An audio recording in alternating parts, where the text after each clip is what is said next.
In this episode, I adjust the seat, hit myself in the knee, and do some serious testing.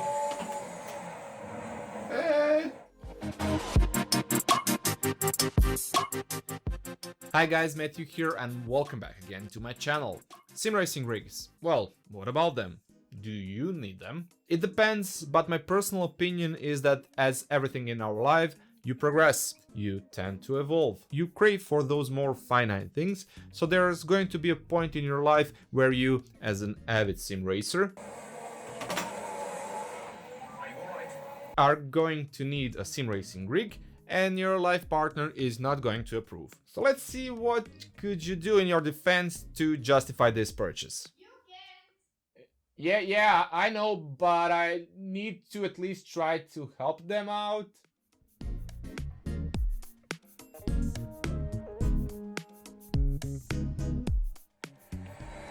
I'm going to focus on the mothership segment of these sim racing rigs, those being the ones that use extruded aluminum profiles for their construction, as I currently use one, but everything that's going to be said here can also be applied to other segments, like racing stands and even those more portable solutions like the PlaySeats Challenge and Formula. Although I already had one before, one from GT Omega, in the meantime I got my hands onto SimLab's P1X model, which is probably one of the most talked about extruded aluminum profile sim racing rig out there. So I was really excited to checking it out to see what is all the fuss about, especially having tried the Prime. Having experienced that, you can check it out later on if you want to, I was more or less prepared on what was about to follow. First in line was of course assembling the whole thing, which is a pretty involving task in itself. And a point in itself. Space. You're going to need it. Being it just for placing it somewhere, and especially when assembling it, because moving it around is kinda impractical. Learned that the hard way. Speaking of practical, one pro tip: get a non-coated aluminum rig. The dust is nowhere near visible on it, as is on the black one. Building it up was easy, although time consuming, but if you have any experience with Lego bricks, I for example most certainly do, you can do it even without a manual. There. Perfect. It was a step easier building the P1X as they use the ball spring type of guides compared to the GT Omega's fin spring ones. As per usual, the extruded aluminum profiles are interconnected with each other using those little guides, screws and right angle brackets. Again, all you need here is a couple of hex keys and around 2 to 3 hours of free time. Later on you'll also probably need a body to move this thing into position, because assembled like this it's really heavy, pulling your back guaranteed, or you can just slide it around by putting paper underneath it. What I like the most is the fact that we have these separated sort of like small flaps on the side, which, besides enabling you to adjust the overall height of the rig by about 10 centimeters, it adds another level of sound and vibration insulation from the floor, in case you have downstairs neighbors who don't like your river dancing pedals. Who doesn't like that? And this is where we come to our second point. No, not river dancing.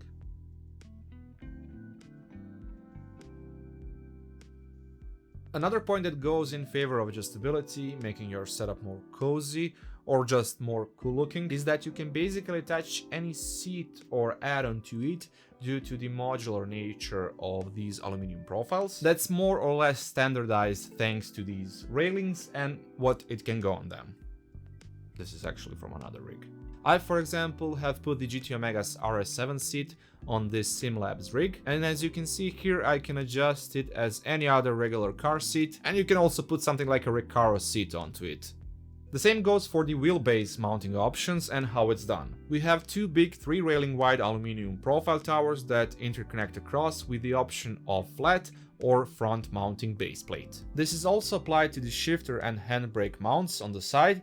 Your options are pretty much endless here, especially if you are a more handy DIY person. This is where most of the sim racing rigs come to life, being able to adapt to what you need. Furthermore, in the case of SimLab's P1X, the pedal position is completely adjustable. It uses a couple of shorter profiles to create an installation floor, so to speak, for the pedals, and you can move it up or down based on these two side brackets, as well as tilt it back or forward.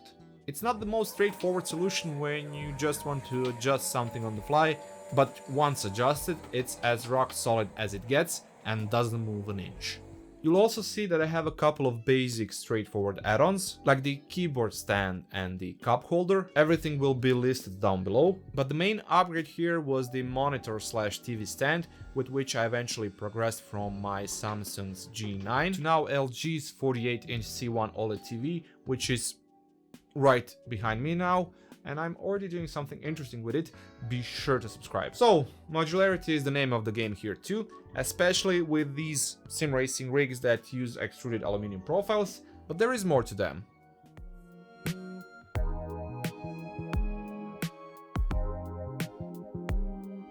And that's the main theme of this model and such rigs, not budging at all due to their weight and construction. It comes to no one's surprise that everything is extremely sturdy with these types of sim rigs, which is a big plus when you just want to go ham on it with your equipment and use. Want to slap a 30Nm wheelbase onto it? Go ahead, it dares you.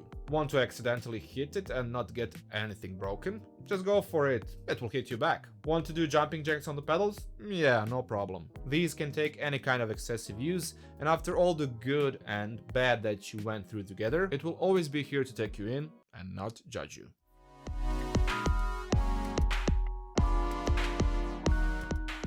What? Cons? What about cons? Nah, who needs them? Okay, will it make you faster? No. Will it make your bank account go, hey man, why are you doing this to me? I thought we were friends. Yes. Will it make you spend less time with your family? Who wrote these?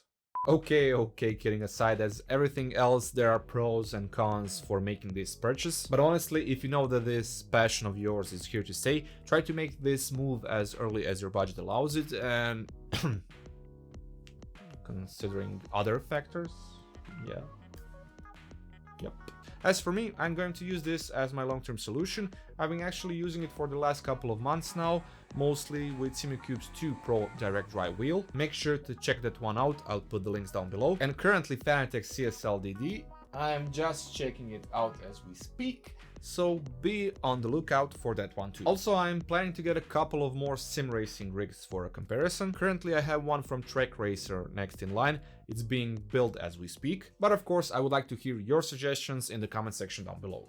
That's it for this time for me. Thank you once again for watching. If this was helpful, please do leave me a thumbs up because that really helps a lot. And if you of course like what you see, feel free to subscribe, and if you already are, be sure to press that notification bell down below so you don't miss out on a new video. And until then, catch you later fam.